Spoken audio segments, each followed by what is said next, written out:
इस समय सीमा के विवाद को सुलझाने के लिए बातचीत का दौर चल रहा है। जो कुछ अब तक की प्रगति हुई है बातचीत की, मामला हल होना चाहिए।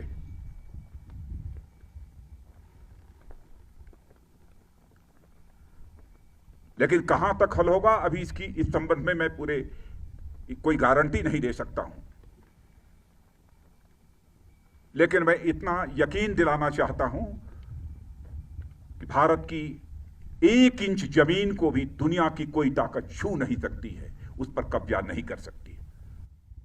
भारत दुनिया का यह इकलौता देश है जिसने भारत की सीमा में रहने वाले लोगों को ही अपने परिवार का सदस्य नहीं माना है, बल्कि पूरे विश्व की धरा पर रहने वाले लोगों को अपने परिवार का सदस्य मानते हुए वसुधैव कुटुंबकम का संदेश सारे विश्व को किसी एक देश ने दिया है तो हमारे और आपके देश भारत ने दिया है।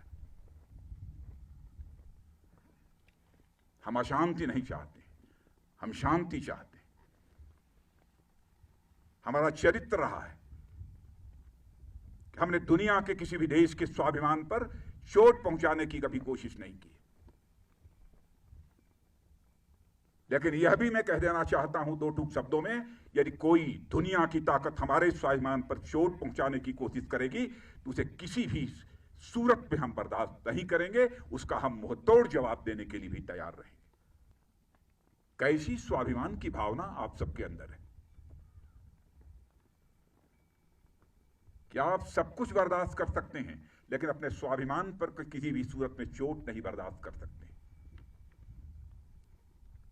आप सभी जानते हैं कि मनुष्य के हृदय की सबसे बलवती भावना यदि कोई होती है तो स्वाभिमान की भावना होती है।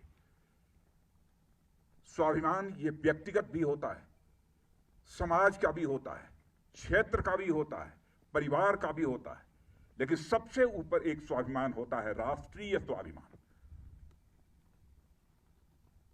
यदि व्यक्तिगत रूप से हमें कोई अपशब्दों का प्रयोग करता है तो हमारा व्यक्तिगत स्वाभिमान जागृत हो उठता है और उससे हम 2-2 हाथ करने के लिए तैयार हो जाते हैं।